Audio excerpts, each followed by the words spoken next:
Welcome back to Nick Lenz's Comic Corner, classic / non-classic. This is episode number 459 and Doubleshot number 375. It's 459, yes. Alright, two Marvel trades.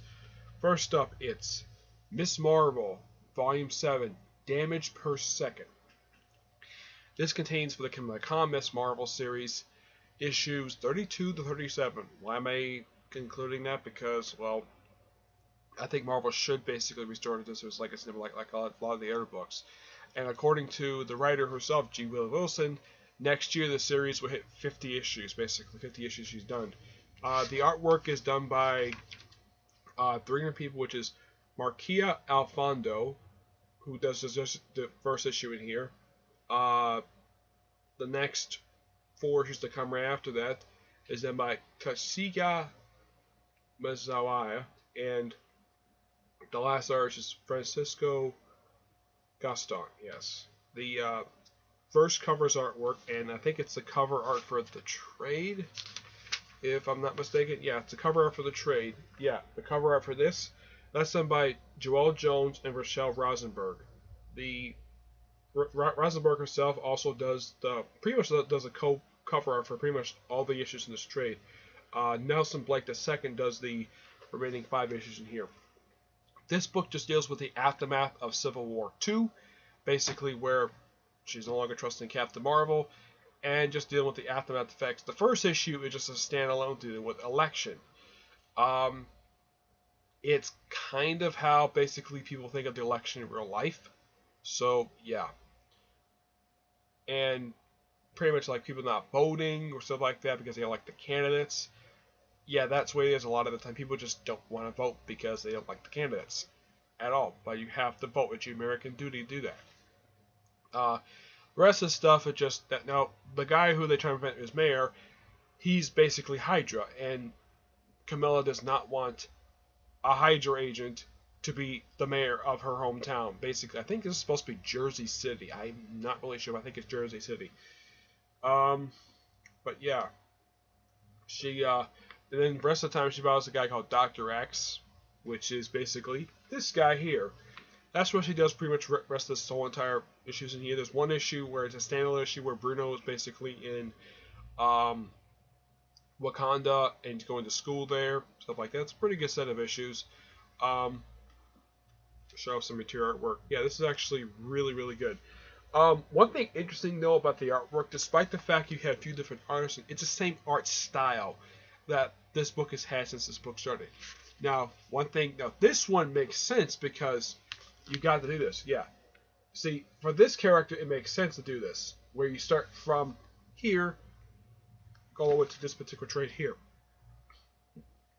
And that's that. But these issues are great. This series is awesome under Camilla Khan. Great series. Been running since 2013.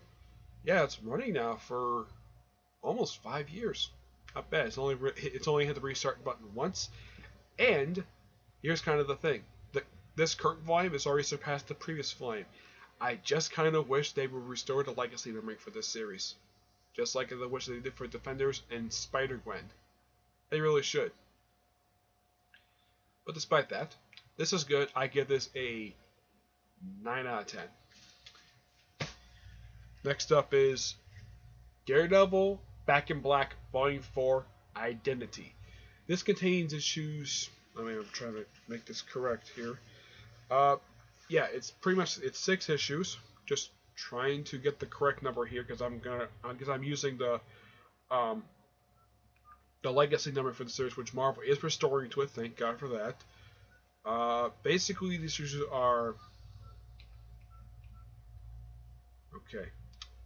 These are issues 581 to 586 of the series.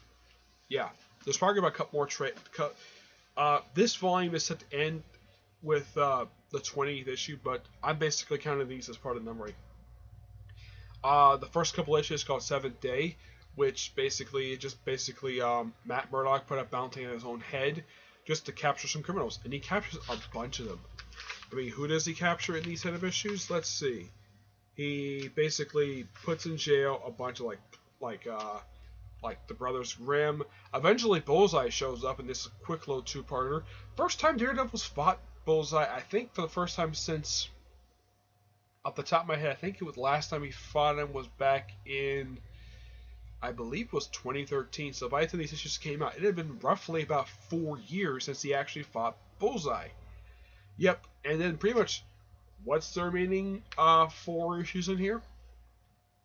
Simply put, the name Identity, it answers the question people have been asking. This is actually one of the really big ones, of how did Daredevil's identity become a secret again? Simple. The Purple Children. They're the ones responsible, along with the Purple Man. First time Purple Man's been seen since his two-part appearance from Mark Waid's second volume he did on the series of Daredevil. So it had been some time since we've seen him, but I'm kind of glad the fact that Shaw took time out, basically because he just wrapped up a previous story arc, so now he takes the time to answer a question. Second time he's done this, he also did it in Candy and Humans to explain of how, when, and what happened during the relationship of the Human Torch and Medusa. This is one of 2 series he did it for, which I thought was great. It's kind of bugging me, and a lot of people, why Bendis can't do that with Iron Man, of how in the world people can explain how he turned from evil back to good. At least Shaw managed to actually answer. At least Shaw basically managed to listen to the fans, and actually, he planned this. It took a while for him to do this, but hey, at least he bothered to answer this question of how this identity becomes secret. Basically, involved the Purple Children and the machine the Purple Man himself came up with, which I think is great. Now, of course, he's in San Francisco, and he's still wearing the red costume at this point, though. I have seen in the recent issues where he's gone back to the red costume full time. He's no longer wearing this costume. Yeah. Also, there's this great 2-page spread during this identity story where, yeah, various characters dressed up like Matt. Basically, where you had these characters, and this is all in Matt Murdock's head. It's in issue 19. It's a pencil issue of the story. And you have characters wear the various different costumes Matt Murdock has worn over the years as Daredevil. You have his first costume from the Man Without Fear storyline Frank Miller did. You have his classic costume, the one he's known for wearing. The yellow costume, his first costume. This costume over here, that's his 90s costume. And let's see. I think there's a panel. Yeah, this panel right here. You get a better look at it here. Yeah, there he is, right there. Yep. So you get a chance to see all Daredevil's costumes, except for one, surprisingly. You don't see a Shadowland costume here. Nope, that is never seen here at all. You see at least 5 costumes here. Yeah, 5 costumes. And for some reason, oh yeah, and also the briefly Dick Murdoch thing. Yeah, briefly that outfit as well. But yeah. It's great the fact that the artist basically got a chance to actually draw every single Daredevil costume there ever was. Aside from Shaw was the writer of all these issues, the first couple of issues done by Gordon Suzuka, 3 of the remaining 4 issues done by Ron Garney, 1 issue is done by Mark Lemming. Yes. The cover art is done by Dan Potion, who does pretty much almost all the cover art. He does the first 2 issues and the penciled one. Ron Gurney and Matt Manella does issues, well, basically the 17-18, obviously, and of course, last issue done by Mike Deodato Jr. and Frank Martin. Yep. Yeah. So, let's see here. And of course, they don't have a credit for Daredevil in here. Yeah, I'm looking to see if they have one, but surprisingly, nope, they don't at all. And of course, Miss Marvel followed that guide. This one, ignore this. If you want to start with Daredevil, start with the first issue came back in the 60s. That's the way it is for characters like him. Yep. Sorry about that. But this is really good. I'm glad Shaw finally answered people's question about this question right here.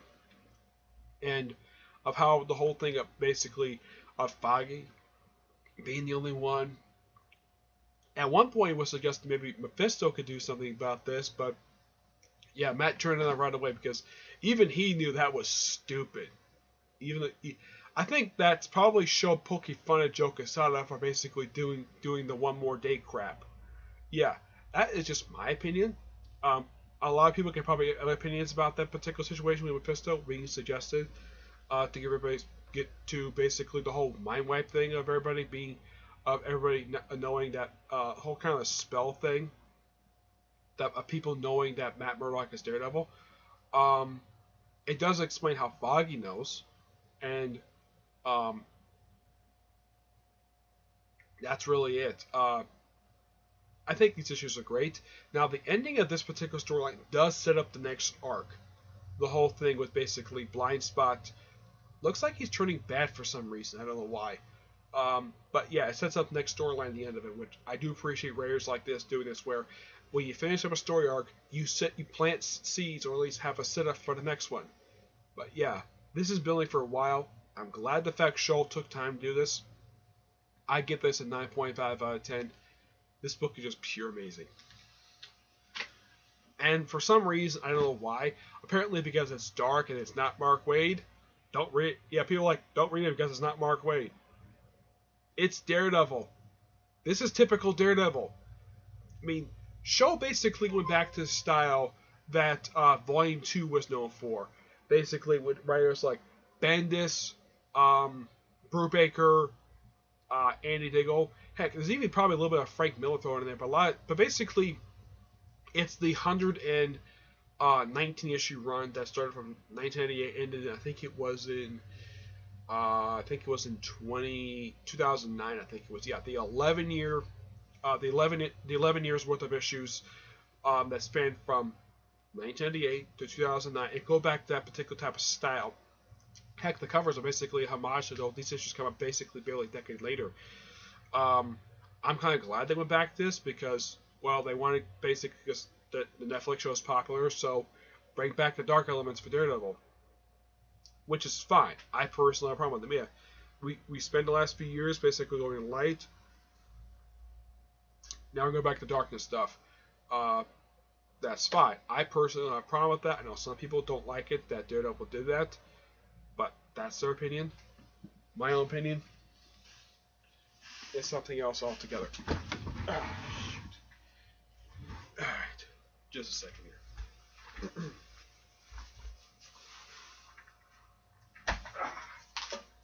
That's better.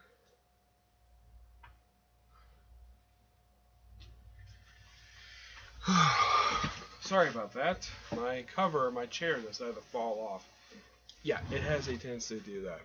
Alright, so that's it for this episode. Stay tuned for the next episode, which will be episode number 460 and Doubleshot number 376. Okay, until then, I will see you there. Bye.